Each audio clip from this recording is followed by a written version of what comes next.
sexist comments, sexist jokes, dismissive comments about girls and women in groups of men where there are no women present. If you're a man or a young man and you don't say something or make it clear to the men in your group that that's not okay with you, that you don't accept that, even the attitudes that potentially lead to abusive behaviors, then in a sense, again, your silence is complicity.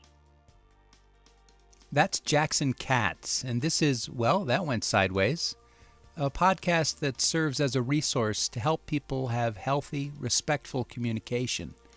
We present ideas, tools, and techniques to help you transform conflict in relationships of all kinds. On this episode, a conversation with Jackson Katz. He's an educator, an author, and a filmmaker. Much of his work focuses on the role of men in preventing gender violence. I'm Sam Fuqua, co-host of the program with Alexis Miles. Hi, Alexis. Hi, Sam. And we're so pleased to be spending some time this episode with Jackson Katz. Hi. Hi, it's nice to be with you both. Tell us briefly, Jackson, to start about your own background and how you came to do this work. I've been an activist on issues of gender equality and gender violence prevention since I was a university student a long time ago. At the University of Massachusetts. And I often say my hair is a lot shorter and my clothes are better and I have more books than I did when I was a young guy. But the stuff that I started doing as a 18, 19, 20-year-old in terms of standing up and speaking out about men's violence against women and the need for men to be engaged in that conversation, as well as white people to challenge racism and heterosexual people to challenge heterosexism. All that stuff started for me when I was a university student back in the day. And I've continued on as an activist, as a writer and as I've done a whole bunch of things, but it's the same essential life course. It started really in that period. And by the way, people often ask, and I'm not saying you're asking this, but people often ask men who do work against men's violence against women, what happened in your life, or is there some sort of subtext or a backstory, or why would a man be so passionate about this subject? And often there's an implication embedded in the question that is, there must be a person in his life, a woman in his life. He must have grown up in a home where there was domestic violence, or had a woman close to him had sexual assault, who experienced some kind of sexual assault or something. Why else would a man be passionate? And my response to that, again, this goes back years in my work, because I've been doing this work for, 35 plus years. My response to that is often, think about it like this. If all it took for men to get involved in speaking out about men's violence against women was having a woman close to them who had been affected by this issue, then we would have not just millions, but billions of men speaking out, because literally billions of men, if we're talking about globally, and in this society, hundreds of millions of men, or tens of millions, if you want to be conservative in your estimate, just so many men have women in their lives who have experienced sexual violence, domestic violence, sexual harassment, who can't even walk outside or walk to the subway without getting catcalled on the streets. I mean, so many men have women in their lives who have had that experience. And yet there have been very few men, relatively speaking, I have to say, there have been some, but relatively few men who have distinguished themselves in any significant way as leaders and as sort of, in any public way. I mean, there's plenty of men who have supported women privately, who support women in their lives, in their families, in their friendship circles. And I appreciate that. But in terms of men who have actually been part of the sort of public struggle and the speaking out and organizing and in whatever ways, personally and institutionally, there have been very few men who have been willing to do that. And a big part of my life's work is about trying to counteract that. In my own experience, men, or at least the men I hang out with, and myself, don't talk about this issue other than perhaps in the abstract as it relates to public policy or current events. And I think sometimes for me, it may be a tendency to avoid uncomfortable topics. But is there something more specific to this issue that prevents men from talking about it? That's a great question. There's a lot of things. I think one of them is that a lot of men are uncomfortable with the subject. I think it's very personal. It gets close to home because we can no longer pretend. If a man is conscious and really willing to be introspective and willing to look critically at these issues, he has to look inward as well and think about the ways in which he's participated in perpetuating a culture that produces enormous amounts of sexual violence, domestic violence, and men's acting out. Because individual men, while they themselves might not have committed acts of abuse towards girls or women, although some of them have, but those who haven't, many of us participate in perpetuating the attitudes and beliefs that contribute to some men's perpetration. And I think the introspection that's required is threatening to a lot of men, whether they're conscious of it or unconscious of it. It's much easier to just not think about it or blame the victim or say it's those men, those guys have a problem. I'm a good guy. I don't rape women. I don't assault women. It's not my issue. And a lot of men kind of individualize it in that way and pathologize the perpetrators in a way that deflects introspection, which is, again, often awkward and uncomfortable. And by the way, I have to say, this is true of men of every ethnicity, race, socioeconomic class. It's across the board. Men have a tendency to not want to go there in terms of thinking through and addressing these issues in an upfront way. So I'm interested in what you just said, because I've heard you talk about dominant groups not seeing themselves as groups, and so not being able to do that kind of analysis, that kind of power dynamic that comes with being part of the group. So can you say more about power dynamics and violence against girls and women? Sure. I mean, one of the key characteristics of power and privilege is the ability to go unexamined or lacking critical introspection. That's just one of the ways power functions. I mean, for example, you come to think, if you're a member of a dominant group, you come to think that the way that you move through the world is just normal, quote unquote normal. And so, for example, when it comes to race, a lot of white people don't even think that they have a race. I mean, some of this is changing because some of the movements for racial justice and such are pushing white people, and have been for decades now, but I mean, it's accelerated recently, but have been pushing white people to think about, wait a second, there is such a thing as whiteness, and there is such a thing as a privilege that you occupy. If you just call yourself a person and claim that you just have some universal, human subjectivity, and people of color are the ones who have a race and who have, or race means people of color, or if you're a man and you think, I'm just a person, I'm not a man or a woman, I'm just a person. That's one of the ways that power then insulates itself from introspection. And so part of the challenge, I think, in this work, Alexis, and for me and for a lot of other people, and people who occupy positions of advantage or social privilege, what have you, not just men, is to make visible what has been rendered invisible. And I talk a lot in my work, and I've written a lot about language and how language itself, the very way that we think, write, and talk about, for example, gender violence, is itself part of the problem. And I'll give you some examples, and because this shows you literally at the level of linguistic practice and sentence structure, how we don't talk about what's really going on, and how power is not made visible. So we often use passive language when we talk about gender violence. So you'll hear people ask questions like, how many women were raped on college campuses last year, rather than how many men raped women? Or you'll hear people say things like, how many girls in that school district were sexually harassed, rather than how many boys sexually harassed girls, or how many girls sexually harassed girls. Or you'll hear people say things like, how many teenage girls in the state of Colorado got pregnant last year, rather than how many men and boys impregnated girls. Even the term violence against women is problematic, and I don't use it without critically examining it, because violence against women is a passive phrase.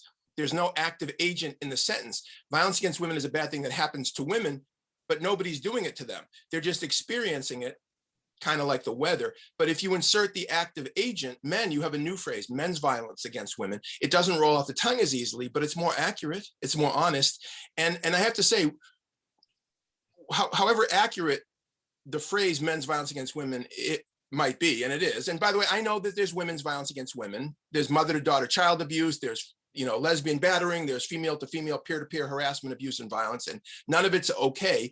But the vast majority of violence in the world is done against women is done by men, and the overwhelming majority of sexual violence against women in the world is done by men, but you wouldn't know that from the phrase violence against women. Anyhow, the problem with the phrase, with saying men's violence against women, is that some men get extraordinarily defensive and sometimes hostile in the face of that level of honest language. And so a lot of women, including in the sexual assault and domestic violence field, over the past couple of generations, have learned maybe it's not useful to use that level of accountable, direct language, because we need to work with men. We need men as allies. We need to work with law enforcement. We need to work with, people in our intimate lives as well as in our workplaces, men. And we don't want to be always the one who's calling out men, who's always making it about gender, who's always, pushing those buttons. And as a result, there's a lot of dancing around the edges of the issue and not coming right at it. And by the way, I'm not criticizing. Certainly as a man, I am not going to criticize women, especially women in the domestic and sexual violence movements, for their accommodation to this reality. But I do think one of the roles that men can play, and I know that men can and should be playing this role much more than we are, is that if we have men saying this, more men, and normalizing men saying the kind of things that I'm saying, it'll take the pressure off of those women that somehow what they're saying is anti-male, which is, I think, the most ridiculous thing. Because, by the way, there's all kinds of violence in our society. Most of it is connected to each other. And in other words, sexual assault and domestic violence are also connected in both direct and indirect ways to virtually every other form of violence, whether it's mass shootings, gang violence, domestic terrorism. They're all connected, and sophisticated people make those connections. And by the way, men are the primary victims of most forms of violence outside of sexual and domestic violence. Men are the primary victims of murder, attempted murder, assault, aggravated assault, gay bashing, bullying. But men are also the primary perpetrators of all those crimes. And so men have a direct self-interest, in addition to concern and care about women. Men have a direct self-interest, if they care about themselves, if they care about other men, in thinking critically about why is all this happening and how is it all connected, and what role can men play in a constructive sense in preventing it or changing the cultural norms that are producing these predictable outcomes.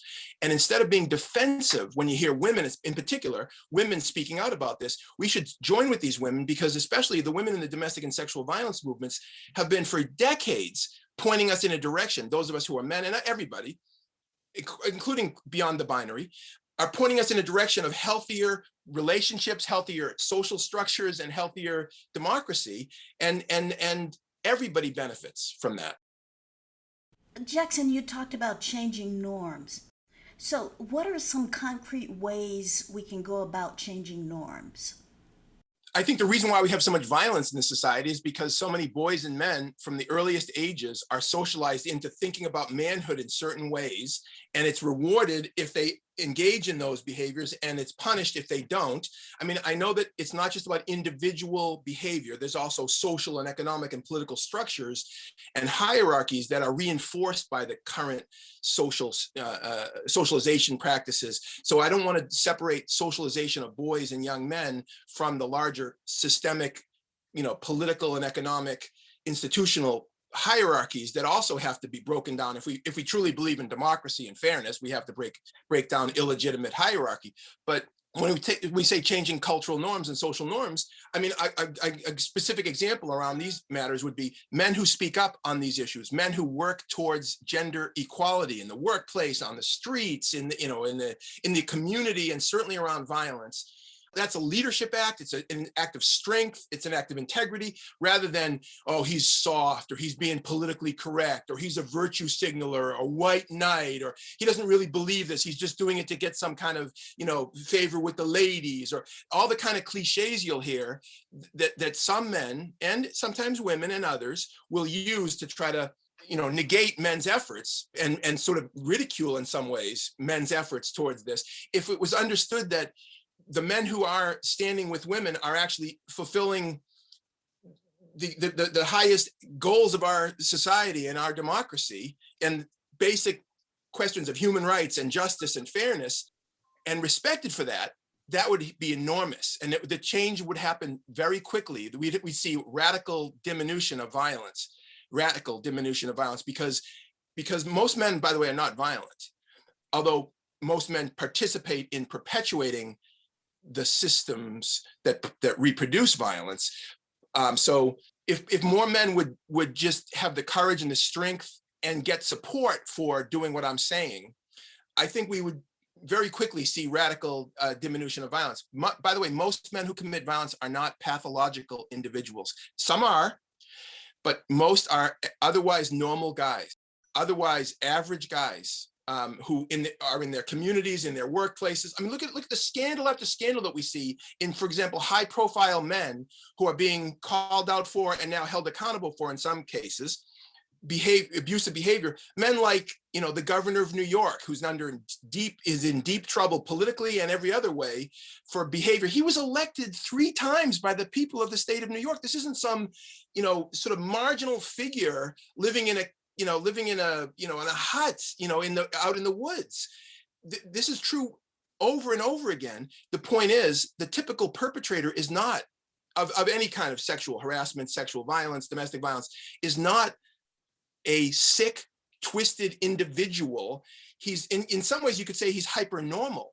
He's taken some of the fundamental tenets of masculinity, quote unquote masculinity, or traditional ideas about masculinity, and exaggerated them in his behavior. And again, that makes a lot of people uncomfortable, because I think a lot of people would be much more comforted with the idea that the perpetrators of these abuses and these crimes is somehow a monster. Because if he's a monster, then it doesn't require introspection on our part.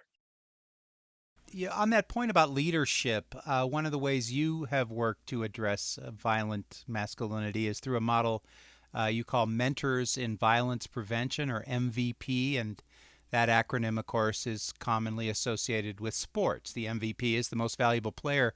It's my understanding that you originally targeted this program, Mentors in Violence Prevention, at male student athletes.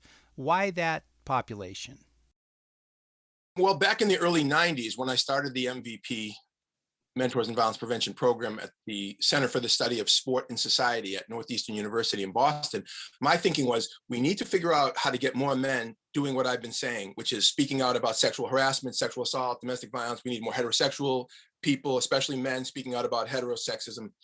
How are we going to do that? And one way I thought was, okay, let's leverage the status of athletes, and male athletes initially, at the college level, because my thinking was, if we get guys who already have status within their own peer culture, but also in the broader peer culture on campus and beyond, if we get men who already have status to speak out, it'll make it easier for other men and young men who are incredibly self-conscious about speaking up and doing something that might make their friends think that they're, quote unquote, less than a real man of some sort. And so athletics became, for me, the obvious, angle. And I was myself a really good football player and multi-sport athlete as a young guy. And I knew that I had doors open to me around this subject matter because of my personal experience in athletics and in football in particular. And I knew that people wanted to hear what I had to say because of that. And so I thought, why not create a program that makes this more systematic and get men in the athletic subculture speaking out? And by the way, there's a long history of the 20th century and now in the 21st century of athletes using their platform, men, women, people of color, gay, straight, to use their platform of influence. Look at the renaissance of activism on the part of athletes around racial justice just in the past, several years. And I was aware of this, this whole history. This is back in the early 90s. I was aware of this history this is decades before Black Lives Matter or Me Too or anything like that. But there was a history. Muhammad Ali, Billie Jean King. You can just name all these great athletes who were iconic figures who use their platform in a positive way that changed the conversation. And I knew all of this. Anyways, I wanted to do that around sexual assault and domestic violence with men, not, by the way, because there was a problem in athletics of male athletes assaulting women, although there was such a problem back in the 90s and before, and there is today. It was because of the positive influence that athletes and male student athletes in particular in this case could play in this larger struggle. So it was always an intentional strategy for larger sort of cultural change, using athletics as a stepping off point And by the way, in the second year of the MVP program, we included women and we started integrating. I mean, it was always racially integrated. My trainings and the populations that we worked with were always racially integrated. But then we became gender integrated as well in the mid 90s and to this day, although I think it's still important to distinguish for example, everybody has a role to play in ending sexual violence and domestic violence, but men have a special role to play, way more so than women. It's like saying, with racism, everybody has a role to play. People of color have been at the forefront of pushing for anti-racist sort of policy changes and cultural changes, but white people have an incredibly important role to play, to say the least, because white people are the ones who are still in control of most cultural, political, and economic institutions that help to perpetuate racism. So white people have an incredibly important role to play in challenging racism, just as men do in challenging sexism. And I don't want to equate the two. The men and women, I don't think men and women have the same responsibility. I think men have a greater responsibility to prevent men's violence against women. But back to your original point, the sports culture was, I think, an important launching pad for a broader cultural conversation and change that had to happen. And we moved from the sports culture into the military. My program became the first system-wide program in the United States military. It started out in the Marine Corps, and then we moved to all the other services. And that was also intentional from my point of view, because the sports culture and the military both play an incredibly important role in shaping gender norms. And I thought if we get men who have established credentials in the sort of gender culture as men, if you will, however you want to define that, to be able to be strong enough and confident enough to speak out on these matters and to make the changes that they have to make, it would have much bigger impact than just in the insular military subculture or athletic subculture.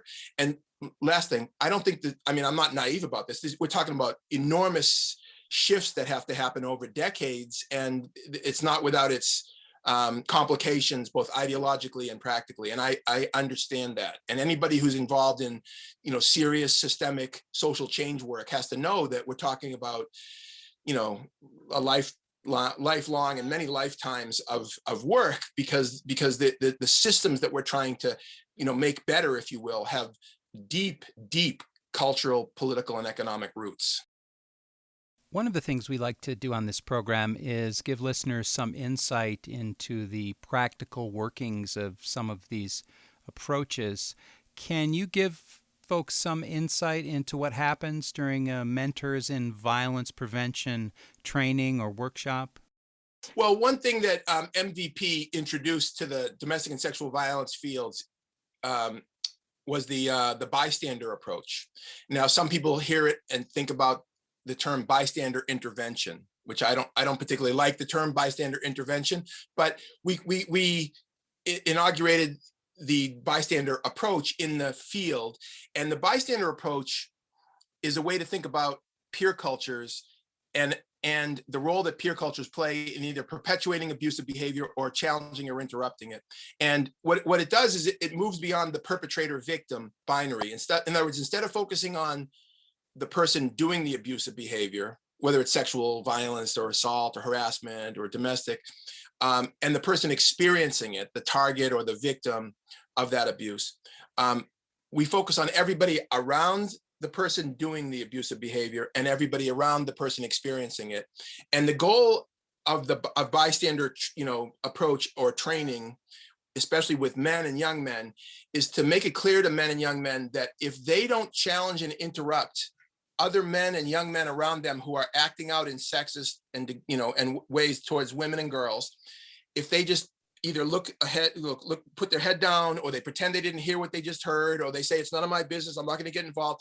In a sense, their silence in the face of other men's abusive behavior is a form of consent and complicity in that behavior. And that does not just mean when they see an act of rape or sexual assault or domestic violence happening in front of them, because that doesn't happen very often right in front of them. It often takes place in private. But it's also sexist comments, sexist jokes, dismissive comments about girls and women in groups of men where there are no women present. If you're a man or a young man and you don't say something or make it clear to the men in your group that that's not okay with you, that you don't accept that, even the attitudes that lead to potentially lead to abusive behaviors, then in a sense, again, your silence is complicity. Again, directly analogous to racism. If you're a white person, for example, hanging out with a group of white people, no people of color present, but one or two of those white people start making racist comments about people of color. If you don't make it clear that that's not okay with you as a white person, then in a sense, your failure to say something or to make it clear that you're not okay with that helps to perpetuate the normalization of racism. And how can we say that attitudes don't influence actions, that somehow what happens in peer cultures, even when it comes to the attitudes, not just the behaviors, that somehow that has no connection to real acts of racism in the real world or institutional practices that are racist. It's silly. It's so naive as to be almost silly. Well, I think that's true with sexism. And I know it's true. And so in MVP sessions, in training sessions, whether it's with student athletes or regular students, men, women, in high schools or in military units, in workplaces, we get really granular with what are the dynamics in various scenarios of peer cultures. When you hear various things, when you see various things, what are the reasons why people do intervene and don't? What are some of the cost benefit analyses that men, for example, will use consciously or unconsciously to justify doing nothing or doing something? And as we said at the beginning of this conversation, a lot of men remain silent, and a lot of men figure out ways not to say something. And I think one of the reasons why is because saying something comes potentially with a cost. And sometimes that cost is awkward relationships or awkward moments. Sometimes guys worry that their status in the peer culture will be affected if a man in a fraternity, for example, sees that another man in the fraternity has more status is acting in ways that this other guy thinks is wrong towards, for example, towards young women. But if he knows that the other guy has more status, and that if he challenges him in any way, if he says something, if he makes clear that he's not okay with that behavior, then maybe his status in the fraternity is going to be affected. Maybe his aspirations for his own, success in that peer culture is going to be affected. I think a lot of men then say, you know what, it's not worth it. And they tell themselves stories. Well, it's not going to matter anyways. He's not going to listen to me. Maybe I'm over exaggerating what I've just seen. Maybe it's not that big a deal. He's really a good guy anyways. I mean, there's all kinds of stories that guys tell each other. This is true of white people too, that allow themselves to absolve themselves of responsibility for acting. And by the way, I also want to say in MVP trainings and in the work that I do in the teaching that I engage in, we don't tell people what to do. We don't say you need to do this in this situation, because it's too contextual. Life is complicated, and there's all kinds of relational complexities that we can't have any idea of. What we help people do is think through their ethical obligations to each other and to themselves. And if you want, I can give you an example, like a concrete example. I'll give you a workplace. This is a workplace scenario that we use a lot in professional workplaces. So. And this is for men. Again, women can also be bystanders. They could be friends and teammates and classmates and colleagues and members of peer cultures. People who aren't men or women are also themselves embedded in peer culture. So I'm not suggesting that everybody doesn't have some role to play as an empowered or active bystander. But in this case, men. So you're a guy and you go out for a couple of drinks or a couple of beers with a couple of guys that you work with after work. You're at a bar, and one of the guys makes a comment, an inappropriate sexual or sexualizing comment about a woman who's recently been hired in the office. And you're sitting there and he just made this comment. What do you do? And now what we do in the MVP training is very interactive. It's not a lecture, it's a dialogue. But we'll say the trainers, the facilitators will say things like, so who do you think you have do you think you have responsibility to the various parties in this situation? And let's go one by one. So for example, do you have responsibility to the woman? You may not even know her. She just started working. Do you have responsibility to her? And if so, why? And if not, why not? And we'll talk about briefly about the potential negative impact on a woman of men in her workplace talking about her as a sexualized object rather than a person who's trying to be a professional and taken seriously in the workplace. We'll talk about that briefly as well. But anyways, do you have responsibility to her? And if not, why not? And then second question, do you have responsibility to the guy who just made the comment? He's your friend. And maybe that what he's saying is really inappropriate. And in fact, it could get him in trouble if he continues to talk like that, because that in the 21st century workplace is not okay. And it could be, you could be crossing lines already. And certainly it suggests that he might have some boundary issues. And maybe this guy, is going to harm his own career, and he's your friend. Do you have a responsibility to him to say something to him, to make it clear that, wait a second, guy, that's not, you're my friend, but that's not, you can't be talking like that. Third question, do you have a responsibility to yourself? And what does it mean to have a responsibility to oneself? Because I mean, and the way that we discuss this one is, a lot of men and people think of themselves as a person of integrity who speaks up when they see injustice or wrong or unfairness or harm. Well, good, that's a good aspiration. But now you're in the position where it's right in front of you. Something, something harmful is, playing out. Maybe not an assault, but it's certainly related to some injustice. What are you going to do about it? And if you don't do something, in a sense, aren't you out of alignment with your own aspirations for who you are or want to be in the world? And how do you bring those in alignment? What do you need to do so that you can feel good about walking the talk about who you are and want to be? And then the final question that we ask, just again, this is an ethical decision-making framework to get people to think about this, is do you have responsibility to the group, to the workplace, to the school, to the team, to some larger entity? And one way of thinking about that is that when you're part of a group and one person in that group treats another with disrespect, it's not the harm is not just done to the individual who's being treated with disrespect, although that's the first harm and the most important, but also the group is being harmed, because you're hurting morale, you're hurting this is contrary to the group's values, that we treat each other with respect and dignity. And so when you speak up, if you speak up or do something before, during, or after the fact, you're actually acting on the best values of the group. You're not just an individual, you're now authorized, in a sense, to speak for the best values of the group. So when you're saying something to that person, hey, that's not how we talk about people in this group, or that's not okay, or that's not cool, you're actually speaking for others and not just yourself. And by the way, that is an act of leadership. That's why the bystander who speaks up is actually a leader. That's why all of this is about leadership. And leadership training, to me, is what bystander training really is about. And people can be leaders formally and informally. They can have positions of high power, or they can be just a member of a peer culture, and kids who don't see themselves in any way as leaders. But if you're a 15-year-old boy and you turn to your friend who just told a rape joke and say, hey dude, that's not funny, that's an act of leadership. And it has to be understood as such. And if we can frame it that way, especially for men and young men, that the guys who speak up and challenge other guys' sexism are actually strong, self-confident, and acting as leaders, rather than they're soft, or they're politically correct virtue signalers, which is some of the discourse that happens among some parts of the male culture. If we can flip that script and say, wait a second, that's BS. What really you're seeing here is men who have guts and strength and leadership qualities. Again, I think a lot of men can rise to that. It sounds like what you're talking about is consciousness raising. You produced a movie called The Bystander Moment, Transforming Rape Culture at Its Roots. Can you tell us more about rape culture and about the movie, and whether you think the movie is having an impact on consciousness raising? The term rape culture, which in some parts of our society is a controversial term. To me, it's just like statement of fact. It's like such an obvious point.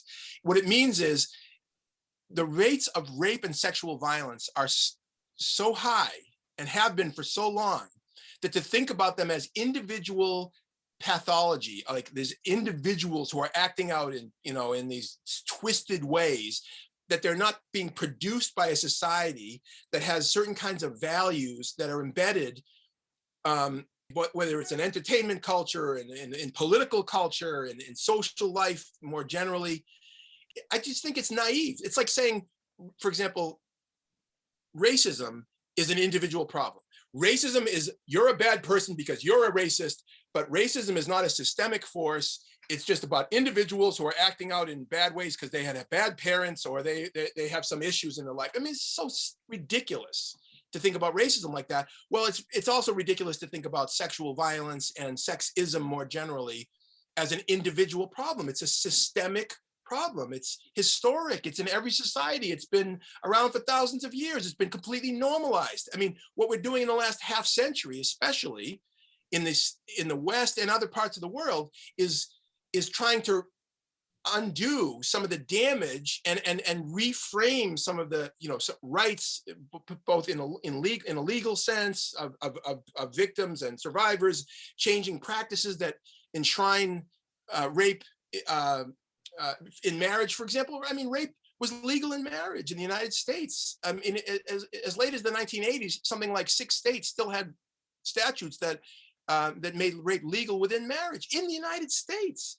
I mean, much less some of these other countries in the world, which today still, many countries, billions of people live in societies to this day where rape is still legal within marriage. So the idea that somehow rape is an individual problem is counteracted by this concept of rape culture. So then the question becomes, what aspects of the culture are helping to perpetuate rape and sexual violence and sexual harassment? And that means everything needs to be under critical scrutiny.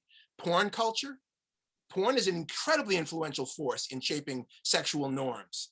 And by the way, one of the things that has really affected, I think, a lot of progressive people and certainly men's beliefs about, say, porn, is the idea that somehow porn represents sexual liberation or sexual freedom. And so if you critique it, you're somehow a prude, which is so ridiculous on so many levels, because what porn is doing, the mainstream of heterosexual porn, is it's reproducing the most brutal forms of sexism and racism under the name of sexual freedom. And yet, because the word sex is in there, a lot of people get, I don't want to talk about that because I don't want to be seen as a prude. And some of the most brutal sexual violence is normalized, and racist violence and racialized sexual violence is normalized in porn culture. That's an example. Hollywood films, music culture. I mean, all of this has to be under critical scrutiny, unless we believe, by the way, that men or males are just born with, sort of a bad chip in our brain, and we're just genetically deficient, and we can't treat girls and women with respect and dignity, that we're just somehow overcome by these hormonal urges that we can't control, which is total BS. I mean, I often say this whole concept of boys will be boys, you'll hear it often, right? In defense of bad behavior by boys or young men or men. What do you expect? Boys will be boys.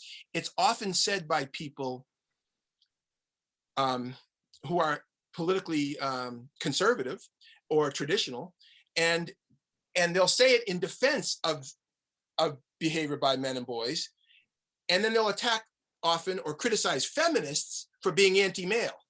And yet saying boys will be boys is anti-male, because it suggests that boys and men aren't ethical beings who can make more complex choices because we're just overcome by our hormones.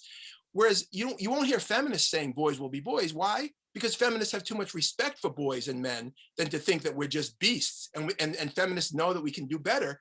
And yet the feminists are called anti-male. It's completely topsy-turvy.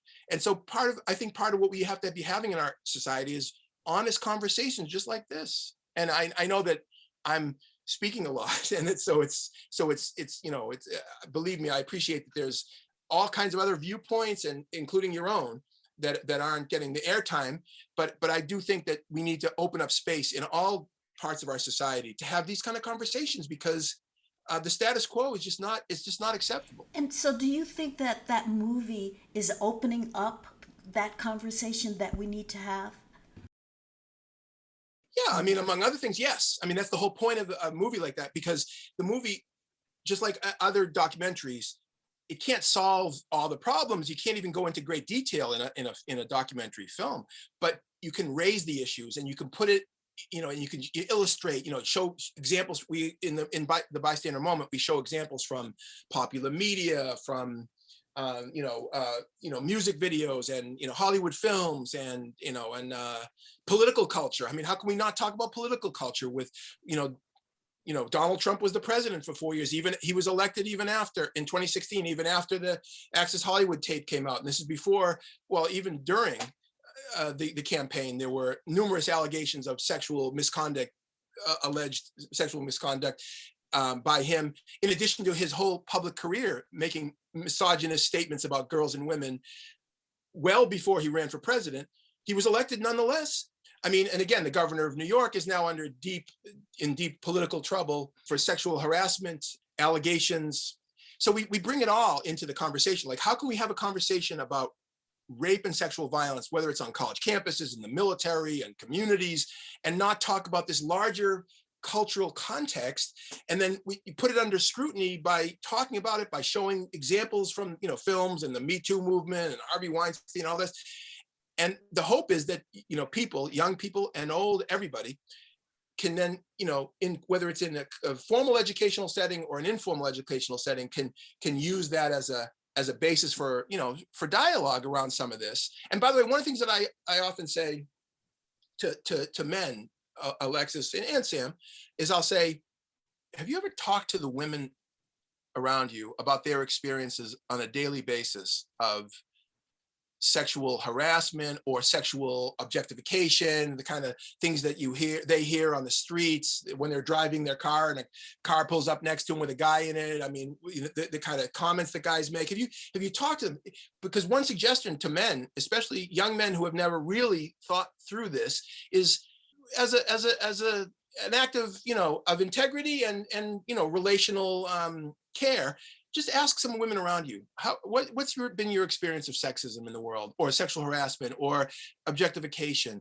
I mean, not asking women to reveal personal matters that they don't feel comfortable revealing. I don't mean that, because there's lots of stuff that a lot of women have experienced that they wouldn't share with men that they know casually. But just like on a daily basis, for example, if you're an athlete, you go running, you go jogging, have you ever had guys yell out things at a car window at you? Have you ever had guys, when you're walking down the street, make sexual comments to you? Because most women, certainly most young women, have had these experiences. Many of them have had them multiple times. Well, why don't you ask these women how they feel about that, and how it changes or doesn't change their daily life patterns, or how it makes them feel? Because I think a lot of men and young men would learn a lot from that. And maybe they could see why so many women are angry and upset and not tolerating all of this. And when they see women's anger around some of this, they won't be so reactive, because they'll understand, well, they have a real reason to be angry. And then it's not just in their heads, or it's not just their individual experience. It's also, this is an experience of, just millions and billions of women in the world. And by the way, I think the same thing is good advice for white people who have people of color around them, or in their personal lives or in school. I mean, again, you can't be putting people on the spot in a way that makes them uncomfortable, but do it in a way that you can get some information from them and acknowledge their experience. You're going to learn a lot. And I think a lot of white people, and white men in particular, are very, very uncomfortable with all of this. And as a result, they go in their discomfort into their own shell, and then they hunker down. And then when they hear people saying, well, white men are being picked on, oh yeah, that's true, white men are being picked on. And then we see the results of this in the politics of the country at the moment, and how many white men are being drawn into this incredibly self-destructive and other destructive movements, racist movements, and movements to reclaim male authority in ways that are really damaging and dangerous. And I think those of us, especially those of us who are white men, need to be able to give white men and young white men another way to deal with some of these complex identity issues and emotions around gender and race and sexual sort of privilege, that are being challenged in the contemporary moment. This doesn't mean you're anti-male or anti-white or anti-heterosexual. It means we have to help young men, especially in this case, young white men, develop tools, both conceptually and practically, to deal with a diverse society. The society's changing. Women aren't going backwards. People of color aren't going to just, tolerate racism anymore. This is adaptive behavior in the 21st century. And we need more young white men and older white men to get on board, if you will. And it's well past time. Is there a relationship between your work and Brené Brown's work on vulnerability? I think there's a relationship. Yeah. I mean, I think, without going into great detail, I think the key is vulnerability has been gendered feminine in the larger sort of gender binary discourse.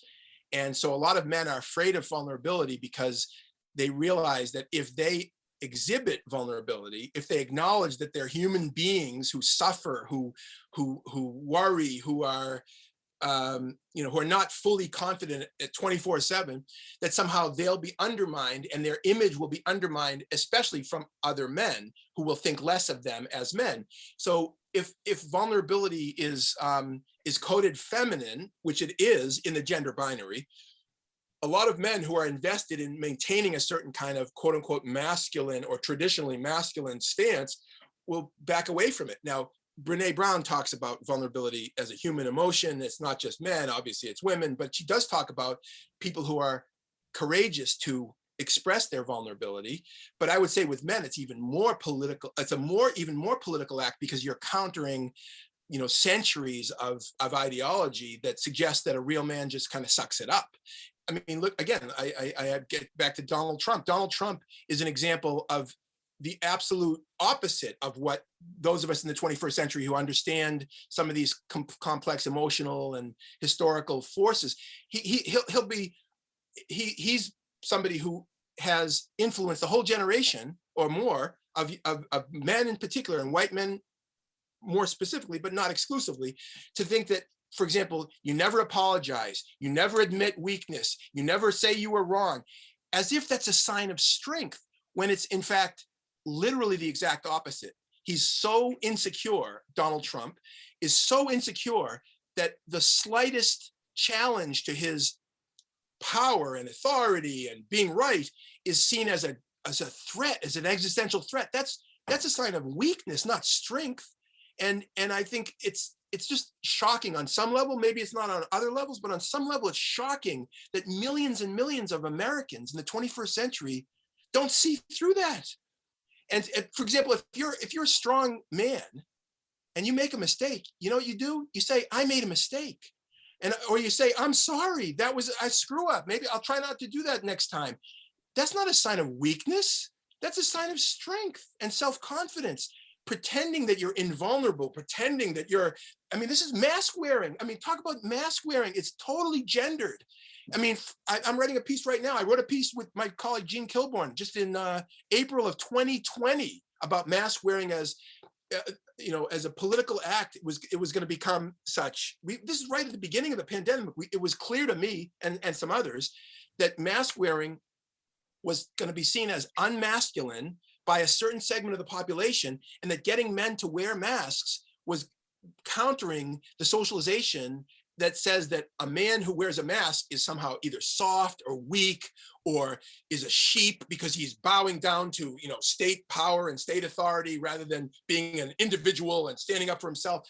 All this stuff was predictable by some of us well back in the day. And look at today, even today, mask mandates and wearing a mask as an act of somehow, because you're concerned about public health and you're concerned about transmitting the virus to other people or being part of a community where you want to get the thing under control, somehow that's wimpy and soft and being a sheep. I mean, it's millions of Americans still buy that ignorant way of thinking because it's so embedded in their gender ideology. And if we don't talk about that in the context of public health and such, I think we're missing like an incredibly central point. But it's all related to this notion of vulnerability and invulnerability. And one last thing, look at all the men and women and others, but especially men coming back over the past 20 years from the wars the United States engaged in Afghanistan and Iraq. Huge numbers have trauma and all kinds of emotional problems related to their service. Many of them have injuries that are not visible. There was not broken arms, but they're traumatic injuries that are really have profound impacts on them, on their own healthy functioning, but also in their relationships and everything else. Is that because they're wimps? No, it's because they're human beings who are exposed to intense trauma, and human beings respond to trauma in predictable ways. And those, it doesn't matter how tough you are on the outside and how big your muscles are, or how much you can hold an AR-15 and intimidate people. You're a human being. And acknowledging that is not an acknowledgement of your softness or your weakness. It's just acknowledging your humanity. But so many men are, again, invested in this idea that a real man toughs it out. A real man sucks it up. And again, feminists have been saying this for 50 years and maybe longer. And yet they get called anti-male for just saying that men have emotional and relational lives that are complex, that they're vulnerable human beings that need to be, nurtured and acknowledged. It's so frustrating, and you can hear it in my voice, that even talking about this out loud gets people labeled, negative names, and gets, especially for men, gets ridiculed, when in fact what we're talking about is really fundamental consciousness that meets the moment of the 21st century. Thank you for that. Jackson, what gives you hope? When you look out at society today, what gives you hope in terms of eliminating gender violence? Great question. Well, one thing is, I think that there's an awful lot of young women who are empowered across class, race, ethnicity in the United States and other societies around the world, who now have the technologies of social media and the digital universe to connect with each other, to organize, to speak up, to have a voice, to tell their stories. So I think the driving force for change over both today and also going forward for the next several decades will be women and young women who are not accepting the status quo. And I think that that's the driving force. What I keep saying in my work and such is that we need a critical mass of men to join them. I don't think that we're going to have a mass movement of men. I don't think that I'm hoping for that. I think I'm hoping for a critical mass of men to join the women who are propelling the sort of the cultural changes, the workplace changes, the legal changes, the political changes, and then a critical mass of men joining them. Then we'll get to the tipping point where we'll have real dramatic transformation. And I think it's happening. I mean, I think it's happening. Obviously, there's lots of pushback. And one of the reasons why there's lots of pushback is because of the progress we're making. And whether it's racial justice, gender justice, sexual justice, it's a messy process. Of course, every time you push forward, every time humans push forward and create new, democratic freedoms and human rights advances, that's going to threaten certain established interests and power that's going to push back against it. And so it's not a smooth process. But if you look at the long march, if you will, and again, this is one way of thinking about it. I think we have to be cautious in being, sort of naively optimistic. But I think if you look at the last several decades, the changes that have happened, even in my lifetime, are pretty dramatic and profound. And while some people, especially young people, and I appreciate that, will say, well, change hasn't happened fast enough. We have so many problems. But if you take a long historical view, changes happen really quickly over the past half century. I mean, enormous changes have happened in my lifetime. Look at the LGBT movements. I mean, it's just unbelievable. I graduated from high school. I'd never met an openly gay person. When I graduated from high school, I mean, I had met many LGBT people, but not anybody openly such in high school. Today, my son, who's now in college, but he had a completely different life experience, like in terms of openly gay family members and peer relationships and friendships, and I mean, it's a totally different picture. And when I just finished reading Against Our Will, the Men, Women, and Rape, the classic by Susan Brownmiller about rape, published in 1975. And in 1975, I was in high school and I wasn't reading Against Our Will, but she details how, like, for centuries, including right up to the time that she wrote the book in the 60s and 70s, how rape was just joked about and ridiculed and dismissed as an issue, even by progressive men in progressive movements against for racial justice and anti-war movement and everything else. I mean, it's incredible how, when you look back at even the 70s, how far we've come since then, and how generations now of women have grown up, and men and others have grown up with feminist parents, with people with consciousness about these issues in a way that's so different from my generation, that there has to be hope. And so I think it's mostly generational. I think it's the changes that we're making, both in legal changes and in cultural beliefs and attitudes and beliefs. These are generational changes that we'll see increasingly play out institutionally and politically in the coming decades. And so I think there's reason for hope in that regard. Jackson Katz, it's great to speak with you. Thank you. Thank you, Sam, and thank you, Alexis, for inviting me to be part of your show and part of your conversation. Jackson Katz is an educator, an author, and a filmmaker. You can find out more about his work at his website, jacksonkatz.com. Katz is spelled Katz.